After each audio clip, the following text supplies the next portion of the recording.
Welcome. This is Olivier Wagner from 1040 Abroad. And today I will discuss the reasons why people give up US citizenship.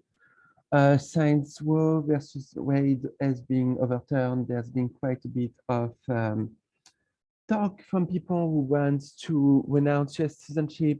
We see this happening every now and then when well, anything unfortunately happens in the US, whether some president starts a war or some president um, doesn't show the best equity. Um, right, there are people who disagree with these things, who don't feel like they belong in the US, who talk about renouncing US citizenship.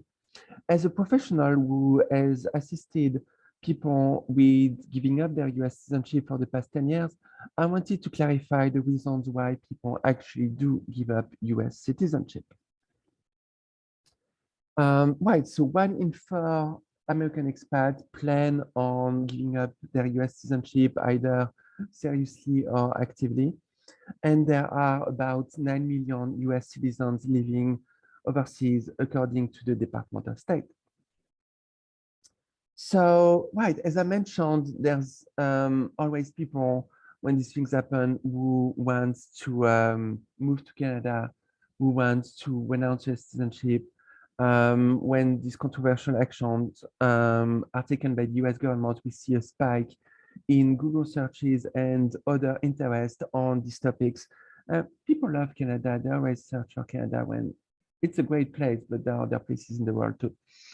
Right, and it's true that lobbying and money has a bigger place in US politics than I think would be appropriate.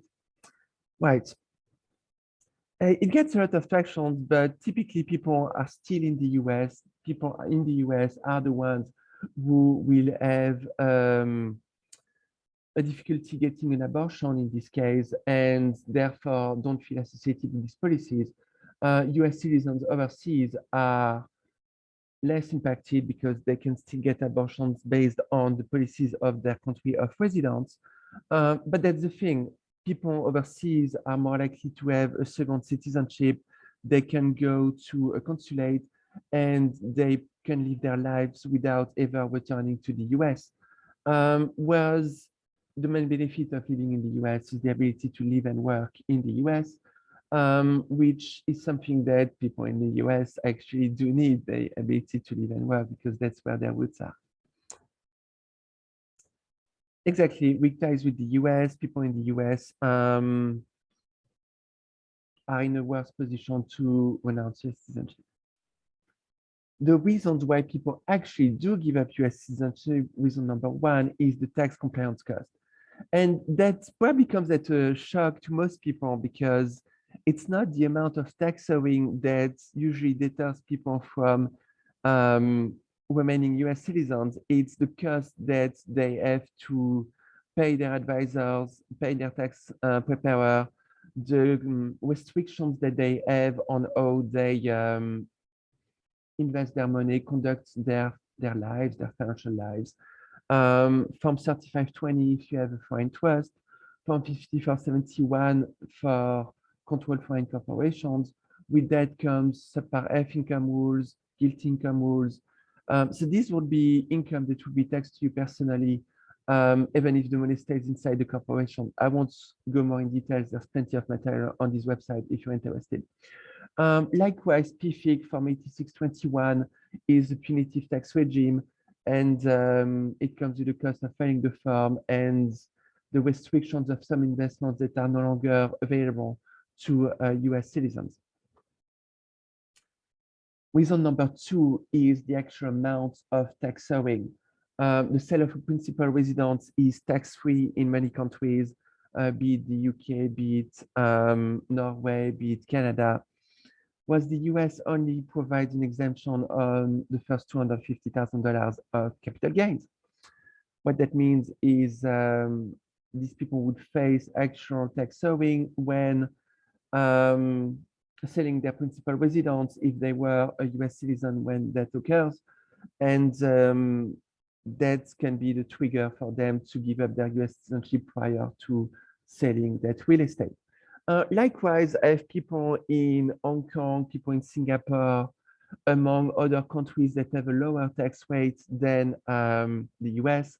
Once they have exhausted the foreign income exclusion, they might find themselves in a position to pay US tax, which, again, a good reason to give up US citizenship, especially if they have no plan on ever living in the US in the future. The reason number three, acquiring a foreign citizenship from a country that does not allow dual citizenship. Dual citizenship is widely accepted in most countries in the Americas, in about 2/3 of the countries in Europe. But when you go to Asia, that's a rarity. It's not typically accepted. So if you want to have their citizenship, they will require you to give up your citizenship, right?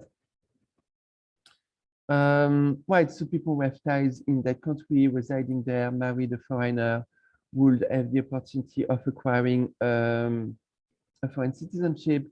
In some cases, it's more than an opportunity. I had the case of clients who were a permanent resident of Singapore, and after a certain number of years, the Singapore authorities told them that they could remain permanent resident, in which case they had 2 more years before they were expected to leave, or if they wanted to remain in Singapore indefinitely, they would have to acquire Singapore citizenship. And by the way, Singapore does not allow US citizenship, so they need to give up their US citizenship to actually remain in Singapore. Likewise, Taiwan, among others, requires people to give up their US citizenship. Taiwan is a little extreme in that not only can you not have another citizenship, usually countries will give you their citizenship and will give you 6 months or so to give up your other citizenship. Taiwan actually wants you to be stateless when you apply for Taiwanese citizenship. So you need to give up your US citizenship before you can apply for naturalization, which can be a major issue if they end up denying your Taiwanese citizenship.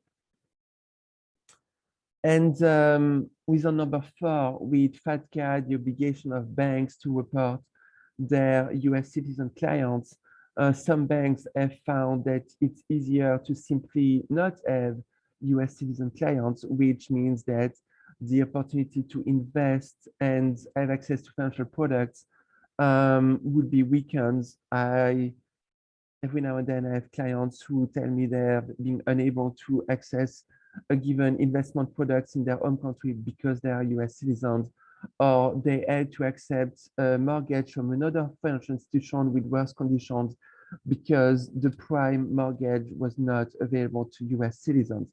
So again, they can live their lives as freely as their neighbors who are not US citizens by giving up their US citizenship. So that was that. Feel free to contact me if you have any question. We see a lot of hype every time these political topics come in, a lot of interest on people wanting to give up their US citizenship and moving to Canada.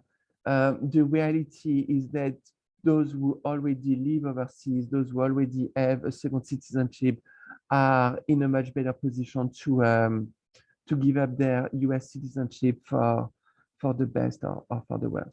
So that was that. If you have any question about this presentation, please contact me. I'll be happy to respond to your email, or we can schedule a 20-minute call to discuss it further. Thank you very much.